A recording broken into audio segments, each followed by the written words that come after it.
এই যে আমি আমার ভিডিওতে বিভিন্ন জাতি, সভ্যতা, সম্প্রদায়ের বিষয়ে আলোচনা করে থাকি, আপনি কি জানেন ইতিহাসে কোন জাতি, সভ্যতা, সম্প্রদায়ের কাছে সবথেকে উন্নততর চিকিৎসা প্রযুক্তি ছিল? প্রত্নতাত্ত্বিকদের মতে গোটা বিশ্বে চিকিৎসা কার্যকলাপের উদ্ভব ঘটে খ্রিস্টপূর্ব ৩-৩.৫০০ বছর আগে, কিন্তু এটি সম্পূর্ণ সঠিক তথ্য নয়। সম্পূর্ণ তথ্য সম্বন্ধে জানতে হলে ভিডিওটি শেষ পর্যন্ত দেখুন। নমস্কার বন্ধুরা, আমি নিরাজ।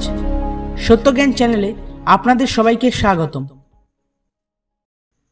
তাদের মতে গোটা বিশ্বে ৩-৩.৫০০ বছর আগে চিকিৎসা বিদ্যার উদ্ভব ঘটে, কিন্তু ভারতে হাজার হাজার বছর আগে চিকিৎসা বিদ্যার উদ্ভব ঘটে।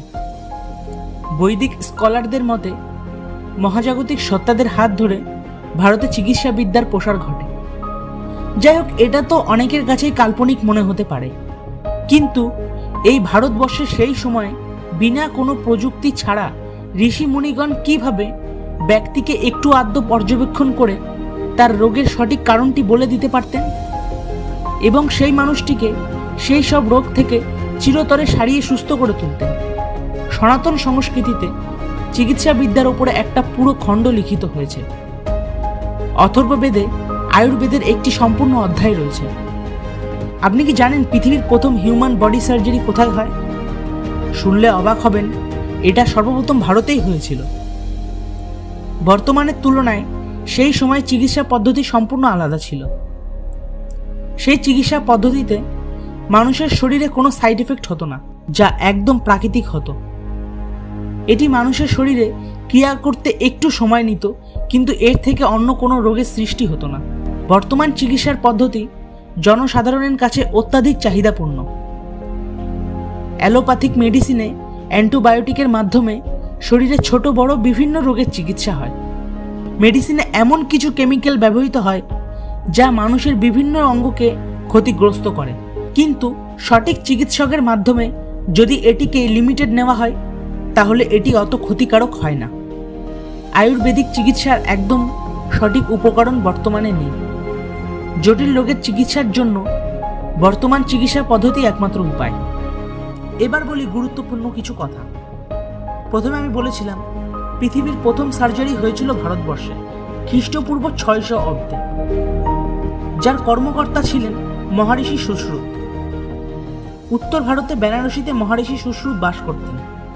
তিনি কাশীর মহারাজ কাশীরাজ দিবদাসের কাছ থেকে চিকিৎসা বিদ্যার শিক্ষা গ্রহণ করেছিলেন। সেই সময় যুদ্ধ চলাকালীন সৈনিক এবং রাজারা প্রচুর ক্ষতিগ্রস্ত হয়ে পড়ত। এমনকি সমাজের মানুষও অনেক জটিল রোগের কারণে বিনা চিকিৎসায় মারা যেত। সেই সব কথা মাথায় রেখে তিনি শাস্ত্রীয় চিকিৎসা বিদ্যার গবেষণাকে আরও তীব্র করে তোলেন। আহত রাজা এবং সৈনিকদের চিকিৎসা করার জন্য তিনি বিভিন্ন রকমের সার্জারির প্রক্রিয়া শুরু করেন। তিনি প্রথম রাইনোপ্লাস্টি কিংবা নাক সার্জারি, ক্যাটারার প্লাস্টি কিংবা চোখ সার্জারি, সিজারিয়ান, অ্যাবডোমিনাল এবং ব্রেন সার্জারির মতন জটিল সার্জারিগুলো করতে সক্ষম হয়েছিলেন। ইত্যাদি আরও ৩০০ রকমের সার্জারির ইনভেনশন করেছিল। তিনি নিজের কাজ অতি স্নেহ এবং মনোযোগ দিয়ে করতেন। চিকিৎসা বিদ্যায় এমন গভীর গবেষণা করার ফলে শুরুর দিকে বিভিন্ন সার্জারি করার সময় তিনি বুঝতে পারলেন এমন জটিল সার্জারি করতে গেলে তার সঠিক সার্জিক্যাল ইনস্ট্রুমেন্টের প্রয়োজন। তাই তিনি একে একে ১২১টি সার্জিক্যাল ইনস্ট্রুমেন্টের নির্মাণ করেছিলেন। তিনি বিশ্বের প্রথম সার্জন যিনি এমন কিছু নির্মাণ করেছিলেন। এই থেকেই বোঝা যায় তিনি কতটা প্রতিভাশালী এবং জ্ঞানী ছিলেন। তিনি তার কর্ম যথাযথ চালিয়ে গেছে। তার এত বিশেষত্ব কর্মের জন্য তাকে ফাদার অফ অল সার্জারিও বলা হয়। মহারিষি সুশ্রুত তার চিকিৎসা বিদ্যার জ্ঞানকে সংস্কৃত ভাষায় একটি গ্রন্থে লিপিবদ্ধ করে, যা সুশ্রুত সংহিতা নামে পরিচিত, যা বর্তমান বৈজ্ঞানিক এবং চিকিৎসকদের অতিরিক্ত আকর্ষিত করেছে। কিন্তু মহারিষি সুশ্রুতের কাজের আমাদের যতটা প্রশংসা করা উচিত আমরা সেটা করি না। আমরা শুধু ইউরোপিয়ান বৈজ্ঞানিকদেরকে নিয়েই বেশি চিন্তা ভাবনা করি আর এটাকে শুধু কাল্পনিক মনে করি। এবার আসি আয়ুর্বেদের কথায়। আমাদের শাস্ত্রে আয়ুর্বেদিক চিকিৎসাকে ৮ ভাগে ভাগ করা হয়েছে। এই ৮ ভাগকে অষ্ট অঙ্গও বলা হয়। প্রথমটি হলো কায়া চিকিৎসা, কামড়া ভিত্তিরা।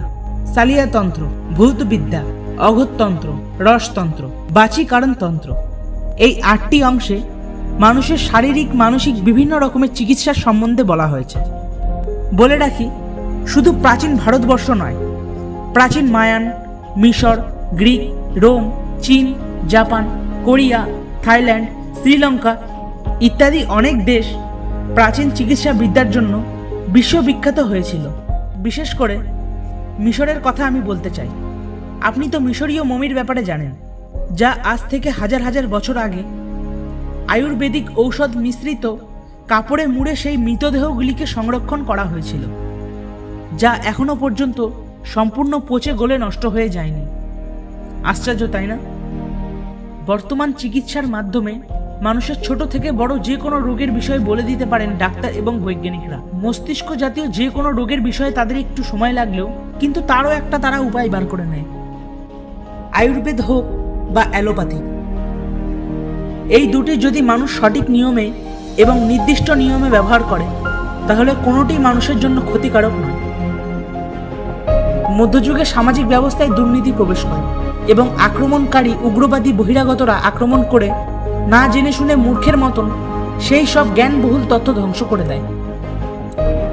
মডার্ন চিকিৎসার জন্য নিজেদের গৌরবশালী প্রাচীন ইতিহাসকে ভুলে যেতে হবে তার কোনো মানে নেই। এটি খুবই মূল্যবান, এটিকে ধরে রাখার দায়িত্ব আমাদেরও, তাই এটিকে আমাদের সংরক্ষণ করতে হবে।